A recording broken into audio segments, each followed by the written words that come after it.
ఫ్లైఓవర్లు గడ్డలు తీసుకొద్దామన్నా 30 టన్నులు ఉంటాయి.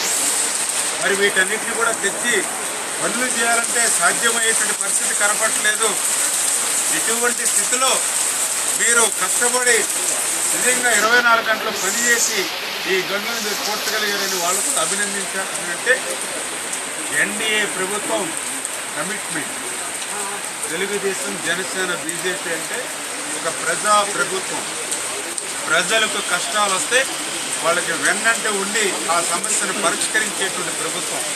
అందుకే ఈరోజు మీరు చూస్తూ ఉన్నారు, చంద్రబాబు నాయుడు గారు ప్రజలకు కష్టం వస్తే ఎక్కడున్నారు ఆయన?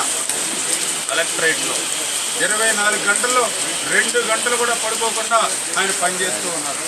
ఇవాళ మంత్రులు ఎక్కడున్నారు? ప్రతి డివిజన్లోనూ ప్రతి వార్డులోనూ ఇంటింటికి తిరుగుతూ ఉన్నారు. పాల ప్యాకెట్ల దగ్గర నుంచి అన్న పానీయాలు ప్రతి ఇంటికి అందజేస్తూ ఉన్నారు. ఇట్లాంటి కర్ర గట్ల మీద ఉన్నారు, కాలువ గట్ల మీద ఉన్నారు. గండ్లు పడినటువంటి ప్రాంతాల్లో మంత్రులు స్వయంగా మరి ఇటువంటి వానల్లోనూ జోరు వర్షంలోనూ కూడా పనిచేస్తూ ఉన్నటువంటి పరిస్థితి. మంత్రులు, ముఖ్యమంత్రులే కాదు, మా తెలుగుదేశం, జనసేన, బీజేపీ కార్యకర్తలు సైతం ఈవేళ ప్రజలందరికీ కూడా అండదండలు అందిస్తున్న పరిస్థితి. ఇది తెలుగుదేశం, జనసేన, బీజేపీ ముఖ్యమంత్రి నుంచి కార్యకర్తల వరకు కూడా పనిచేసేటువంటి తీరు. అందుకే ఉన్నటువంటి 11 గేట్లు ఏవైతే ఉన్నాయో వరద ఉధృతంగా వచ్చినప్పుడు ఖచ్చితంగా గేట్స్ని లిఫ్ట్ చేయాలి. ఎందుకంటే యాక్చువల్గా బుడమేరుకి సంబంధించినటువంటి ఓల్డ్ ఛానల్ ఏదైతే ఉందో అది విజయవాడ పట్టణం అవుట్కట్స్ నుంచి గుడివాడ మీదుగా ఫుల్లేరిపోతుంది.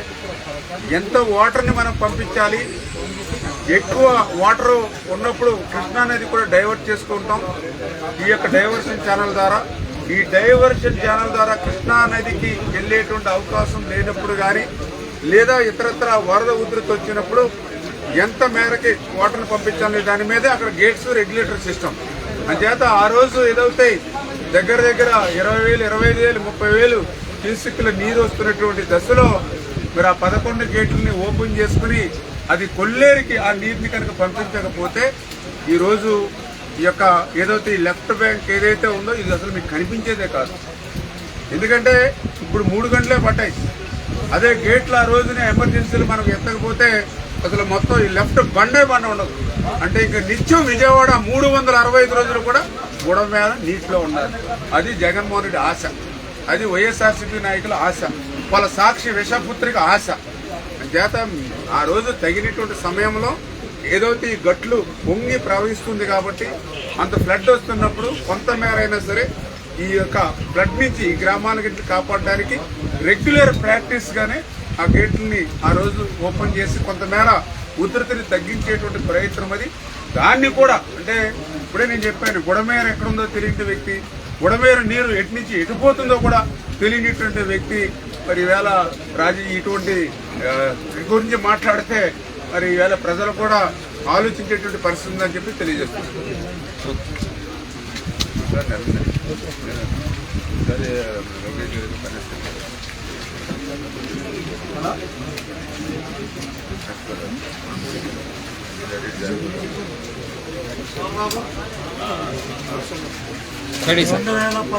సెప్టెంబర్లో పట్టిసీమ నీళ్లు ఆ రోజు జలవనరుల శాఖ గోదావరి గట్ల మీద ఉండి పట్టిసీమను పూర్తి చేసి కృష్ణా డెల్టాని చంద్రబాబు నాయుడు గారు ఆ రోజు కాపాడారు.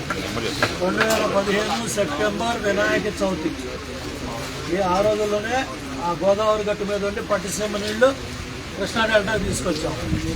మళ్ళీ ఇవాళ జలవనరుల శాఖ చంద్రబాబు నాయుడు గారి ఆదేశాల మేరకు ఏదైతే విజయవాడ నగరానికి వచ్చిన ఈ కష్టానికి ఈ 3 గంటలు కూడా పోర్చాలని మంత్రి రామానాయుడు గారిని, అట్లాగే ప్రిన్సిపల్ సెక్రటరీ సాయి ప్రసాద్ గారిని, ఇంజనీరింగ్ చీఫ్ వెంకటేశ్వరరావు, అట్లాగే వెంకటేశ్వరరావు ఏజెన్సీలు వీళ్ళందరూ కూడా వచ్చి ఇక్కడ ఈ వారం రోజుల్లో మన ఉండి ఎమ్మెల్యే, ఎక్స్ఎమ్మెల్యే రామరాజు కూడా ఇక్కడ మనతో పాటు ఉన్నాడు ఇప్పుడు దాకా.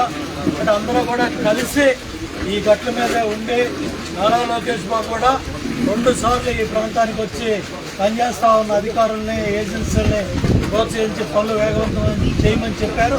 ఎప్పటికప్పుడు ఇక్కడ పనులకు ఇబ్బంది కాకూడదని ఇక్కడ నుంచి డ్రోన్ కెమెరాల ద్వారా అక్కడ కమాండ్ కంట్రోల్లో చంద్రబాబు నాయుడు గారు ఎప్పటికెప్పుడు ఆ ప్రజాప్రతినిధులతో అధికారులతో ఆదేశాలు ఇస్తూ ఉన్నారు. ఇవాళ మనం చూడండి ఈ బ్రిడ్జ్ మీద నిలబడ్డాం. ఇది చంద్రబాబు నాయుడు గారు కట్టిన బ్రిడ్జ్.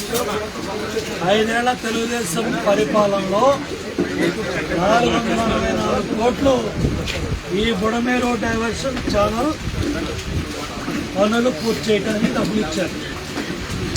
150 కోట్లు పనులు పూర్తయ్యాయి.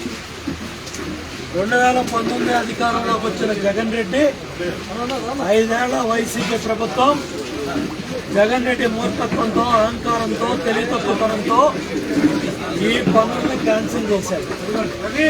ఎంత దౌర్భాగ్యం అంటే ఈ బ్రిడ్జికి అప్రోచ్ రోడ్ వేయాల. ఈ బ్రిడ్జికి అప్రోచ్ రోడ్ కూడా ఇప్పుడు మనం వేసుకొని నిలబడ్డాం. ఇన్ని దౌర్భాగ్య పనులు చేసి మళ్ళీ ఇవాళ గేట్లు ఎత్తారా, గేట్లు దించారా, నీళ్ళు వచ్చాయా? ఇవాళ మీరు చూడండి, అత్యధిక వర్షపాతం వచ్చింది. ఉన్నేరు కావచ్చు, వైరా కావచ్చు, కట్లేరు కావచ్చు, ఇటు ఏదైతే కోతుల వాగు కావచ్చు, పులి వాగు కావచ్చు, బుడమేరు కావచ్చు, ఈ వాగులన్నీ కూడా అటు తెలంగాణ కావచ్చు, ఇటు మన ఆంధ్రప్రదేశ్ కావచ్చు, 2 రాష్ట్రాల్లో అత్యధిక వర్షపాతం. దగ్గర కృష్ణమ్మ తల్లికి 5.5 లక్షలు వస్తే సుమారు 6 లక్షల క్యూసెక్లు ఈ ప్రాంతం నుంచి వచ్చాయి. అన్నీ కూడా కలగలిపి 11,90,000 క్యూసెక్లని ప్రకాశం బ్యారేజీ ద్వారా ఈ బుడమేరు ఏదైతే వచ్చిన ప్రవాహాలన్నీ కూడా కలిపి ఇక్కడ కిందకి వెళ్తూ ఉన్నాయి, అటు కొల్లూరులోకి వెళ్తూ ఉన్నాయి, అటు సముద్రంలోకి వెళ్ళాయి. ఈ కష్టకాలంలో ఈ పనుల్ని వేగవంతం చేయడానికి అందరూ కూడా ఇక్కడ ప్రజలు, కార్యకర్తలు, తెలుగుదేశం, జనసేన, బీజేపీ, కూటమి కార్యకర్తలు, నాయకులు, ప్రజాప్రతినిధులు, అధికారులు, మీడియా మిత్రులు అందరూ కూడా ఈ 5-6 రోజులు సహకరించి పనులు వేగవంతం కావడానికి పూర్తి సహాయ సహకారాలు అందరూ అందించారు. అందరికీ ధన్యవాదాలు. 3 బీచ్లు కూడా ఏదైతే బ్రిడ్జ్లు అన్ని పూర్తి చేయడం జరిగింది. ఎక్కడైతే సీపేజ్ ఉందో దానికి కూడా ఏజెన్సీలు బాధ్యత తీసుకొని మళ్ళీ ఇంకో లేయర్ ఏ విధంగా ఎట్లా తీసుకెళ్లాలో అవన్నీ కూడా చేయడం జరుగుతుంది. తప్పకుండా భవిష్యత్తులో ఇటువంటి అన్ని పునరావృతం కాకుండా 16 లక్షల క్యూసెక్లు వరద ప్రవాహాలు కృష్ణానదికి వచ్చినా, బయట నుంచి వచ్చినా ఇబ్బంది రాకుండా ప్రకాశం బ్యారేజ్ నుంచి కరకట్టలు కాపాడుకోవడం, ఈ రాబోయే రోజుల్లో ఏ విధంగా ప్రణాళిక తయారు చేయాలో కూడా చంద్రబాబు నాయుడు గారు ఆ కార్యక్రమాల మీద కూడా దృష్టి పెట్టారు.